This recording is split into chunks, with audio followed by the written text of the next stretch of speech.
And welcome back to our podcast for college Catholics, where we discuss faith and spirituality from our Catholic perspective. I'm Father Patrick, and in our previous episode, we spoke about the foundations of the 6th and the 9th commandment.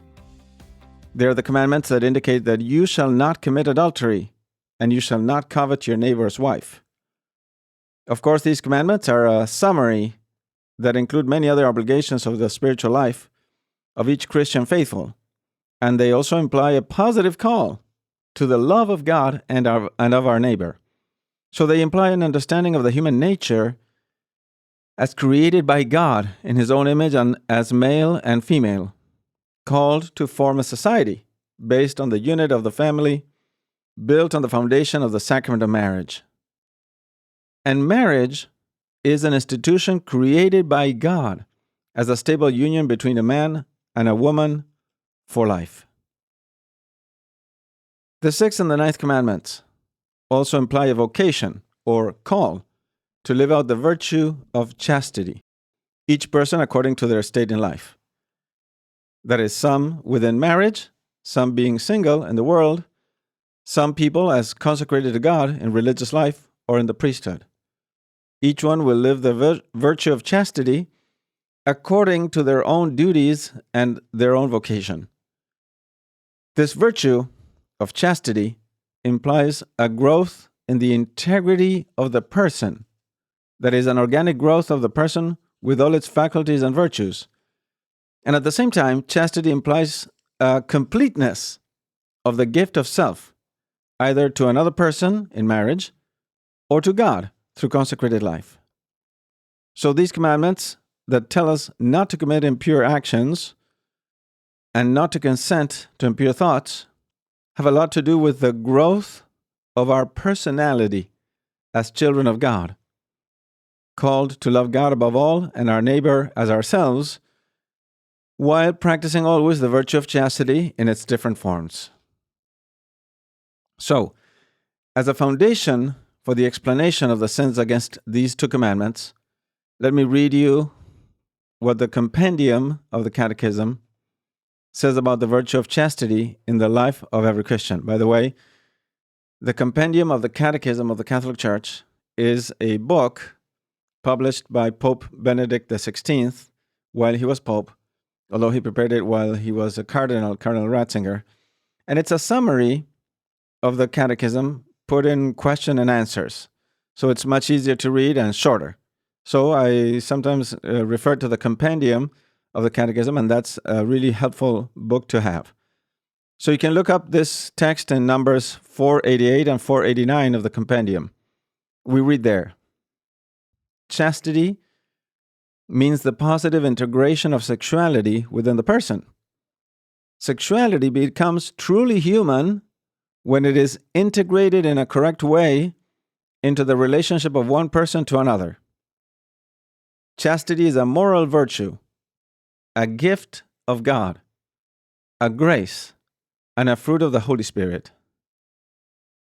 The virtue of chastity, continues the compendium, the virtue of chastity involves an apprenticeship in the self-mastery, which means ordering one's passions and inclinations, as an expression of human freedom directed to self-giving. In order to achieve this goal, an integral and continuing formation, which is brought about in stages, is necessary. So up to there, the compendium of the Catechism of the Catholic Church. So in this episode, I will try to give an overview of the main sins against the 6th and the 9th commandments. And let me start by an example. In the Old Testament, we read how King David fell into the sin of adultery and then made it worse by trying to hide it, which took him to commit the sin of murder. You can read this in the 2nd book of Samuel, chapter 11. While the armies of the Lord were fighting, King David was in his house, walking on the rooftop around noon. And he spotted a woman, a beautiful woman, bathing in another house. And he was attracted lustfully to her. He inquired who she was, and found out that she was the wife of Uriah, one of his soldiers. So he had her called and brought to his palace and had relations with her. But some days later, she sent a message to David saying that she was now pregnant. So David told the general of his army, Joab, to put Uriah, this woman's husband, in the most dangerous place in the battle so that he would be killed by the enemy. And after he had been killed, David took his wife, Bathsheba, as his wife. Now, this is why God, who was displeased with this adultery and this crime, sent the prophet Nathan to condemn David's action. Nathan said to David, "Why have you despised the word of the Lord to do what is evil in his sight? Now therefore the sword shall never depart from your house. Behold, I will raise up evil against you out of your own house. For you did this secretly, but I will do this thing before all Israel and before the sun." So we see how God greatly rejects adultery. And we see also how it was by not guarding his eyes and giving into lust that David fell and ended up committing murder to try to hide his adultery. So it was the disorder of his passions that led David to such terrible sins. So at the beginning, while God had created man and woman in the state of original justice, that is, with all their passions and inclinations in an orderly way, original sin introduced a disorder in the human nature in such a way that the passions now rebelled against the will, and the will rebelled against reason. And reason and will together rebelled against God. And all this disorder of our human nature is called concupiscence. Because of this concupiscence, the natural desire of a man to love a woman and form a family and beget children is deformed into the vice of lust. Lust is the root vice for all the other sins against chastity, against an orderly love of our neighbor, against the 6th and the 9th commandments. Properly speaking, lust is the disordered desire or the inordinate enjoyment of sexual pleasure. While a sexual pleasure considered in its original form, understood in an orderly way, and within the boundaries of marriage, is good, it can be misconstrued and used for the wrong purposes and against its original meaning. Sexual pleasure was created by God, and it was intended by God to help a man and a woman to be attracted to each other, form a stable and permanent bond, and beget children and bring children into this world. However, on the other hand, sexual pleasure is morally disordered when it is sought for itself in a selfish way, separated or isolated from its procreative and its unitive purposes. That is, this good reality, that is the sexual pleasure, can be disordered when it is not directed to the union between a husband and a wife with the openness to life. From here come all the different sins against purity and chastity. All the sins against the 6th and the 9th commandments, which I will mention now, are gravely sinful when there is full knowledge and deliberate consent when committed them.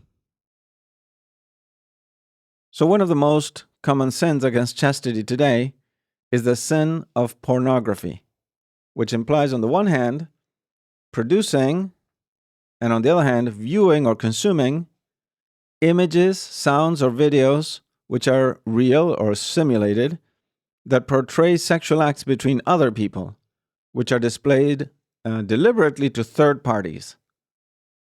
Pornography is not only a reality that is addictive to many people, but it's also an industry that implies destroying the dignity of many people. Sometimes the slavery of actors which display themselves impurely against their own will, And on the other hand, it brings about the destruction of families and the spiritual slavery of innumerable people throughout the world. Pornography typically leads to another common sin, which is the sin of masturbation, which is the selfish, individualistic mimicking of the sexual act in order to derive selfish sexual pleasure. As the Catechism states in number 2352, the Catholic Church has always and firmly maintained that masturbation is an intrinsically and gravely disordered action, because the deliberate use of the sexual faculty for whatever reason outside of marriage is essentially contrary to its purpose. Up to there, the Catechism. Of course, while the act of masturbation is always grave matter and cannot be licit under any circumstance, there could be situations where the deliberate nature of the act, that is, the freedom of the person, might be limited, and therefore in some particular cases, this impure action, which is grave matter, would not constitute a mortal sin. To clarify in this regard, the Catechism in number 2352 says the following, quote, "One must take into account the effective immaturity, the force of acquired habit, conditions of anxiety, or other psychological or social factors that can lessen or reduce the moral culpability." Unquote. Another common grave sin against chastity is fornication, which involves a carnal union between an unmarried man and an unmarried woman. It is gravely contrary to the dignity of the persons and contrary to the nature of the sexual act, which is intended to bring about the union of married couples and has as a goal the generation or education of children. When the sexual act between two persons is forced, under coercion, or against the will of one of the parties involved, it is now called rape, which is also a serious crime. Now, when the sexual intercourse is committed between a married person and another person which is not their spouse, the sin is called adultery, which is the sin committed by King David, which we mentioned earlier. This sin is not only gravely offensive against the dignity of the persons involved, but also against their spouses, their children, and against their families and society in general. And this is why adultery is so serious. Now, there are other very grave sins connected to fornication. One of them is incest, which is when intercourse takes place between closely related family members like siblings or parents with their children or grandchildren. And such is the sin committed by Lot's two daughters who had relations with their father as we read in Genesis chapter 19, verse 30. The other sin, unfortunately well known today, is the sin of pedophilia, which implies a sexual act between an adult and a child, which is also, or apart from being a grave sin, it is also a civil crime. These two sins imply a serious disorder, and a disorder that is a psychological disorder, and they can cause a grave psychological damage in the victims. There is another sin condemned in the Old Testament in the book of Genesis, chapters 18 and 19. There we read how God decided to punish Sodom and Gomorrah, two cities. Quote, "Because of the outcry against Sodom and Gomorrah is great, and their sin is very grave," unquote. We read in the book of Genesis, chapter 18, verse 20. That sin of Sodom and Gomorrah, as it is implied later, is the sin of homosexual intercourse, from where comes the name of sodomy. To get Lot's family to safety, we read in the book of Genesis, God sent two angels in the appearance of men to Sodom. But that evening, all the men of Sodom surrounded his house, the house of Lot, and demanded "Bring the men out to us that we may know them."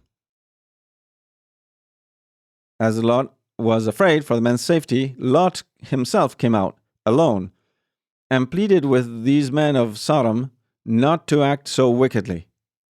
And he even offered his daughters to them to do with them whatever they pleased and leave the two men in peace.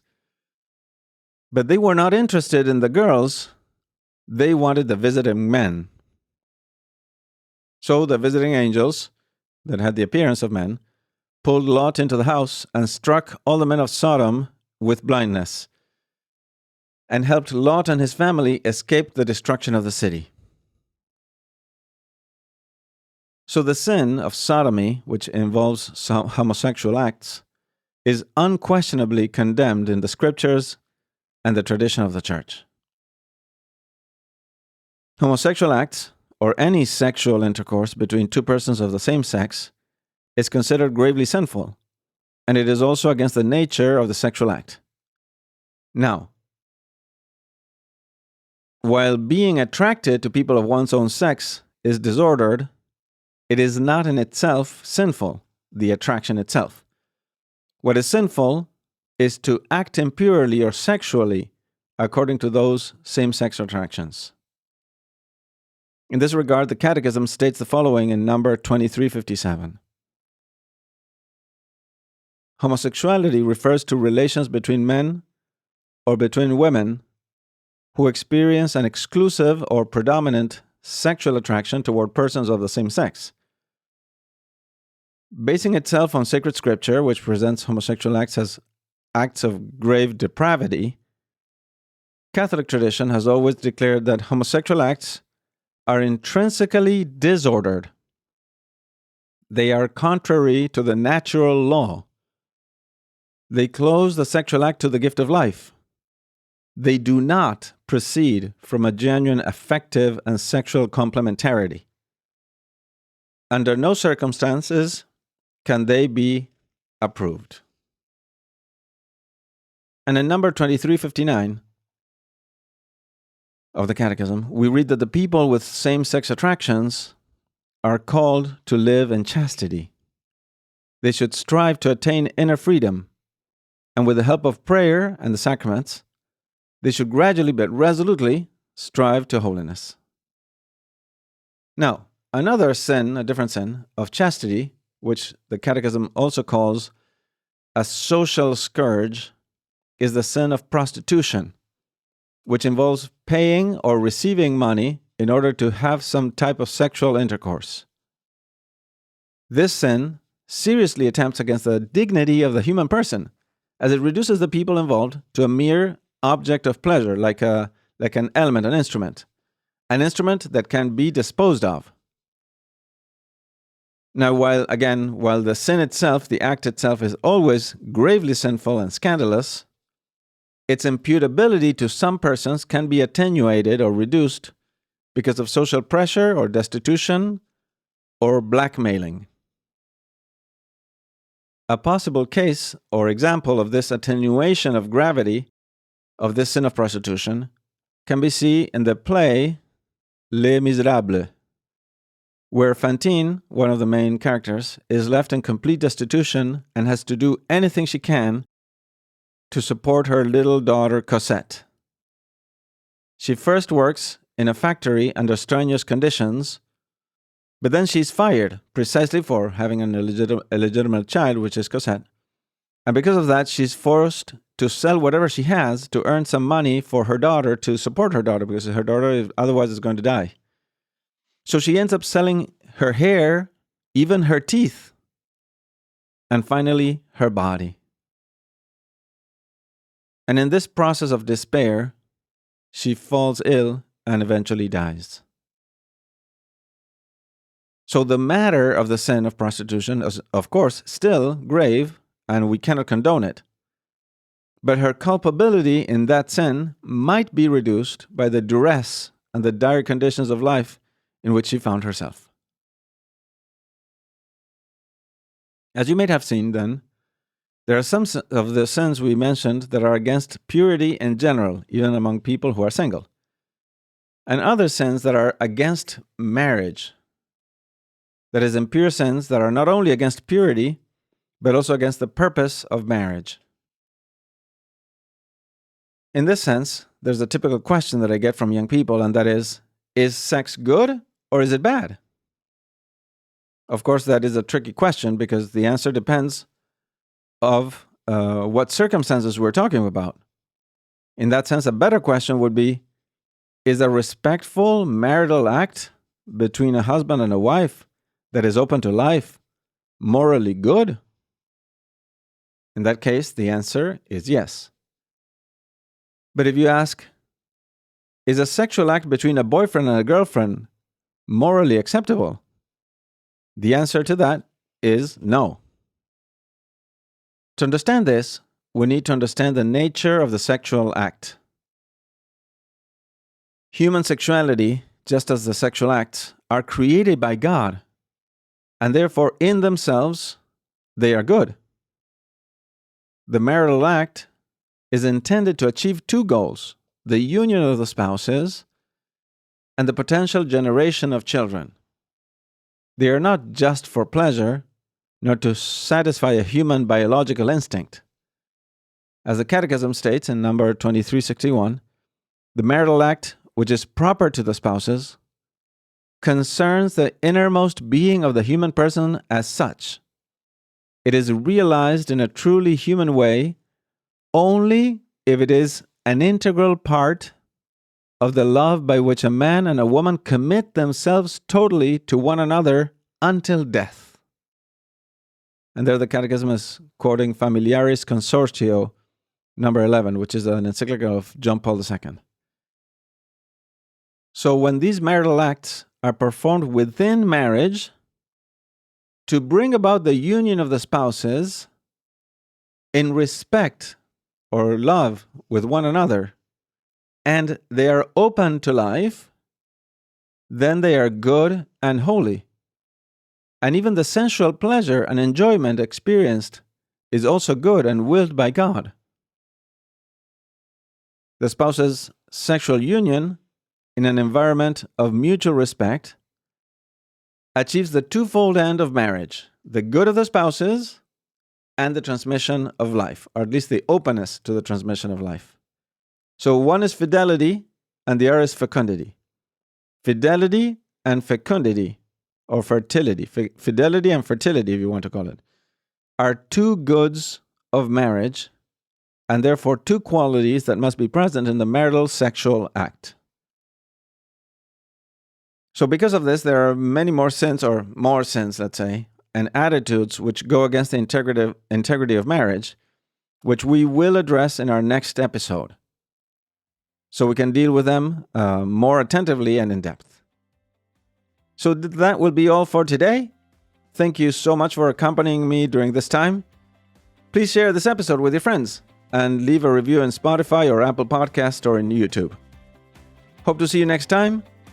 May God bless your day.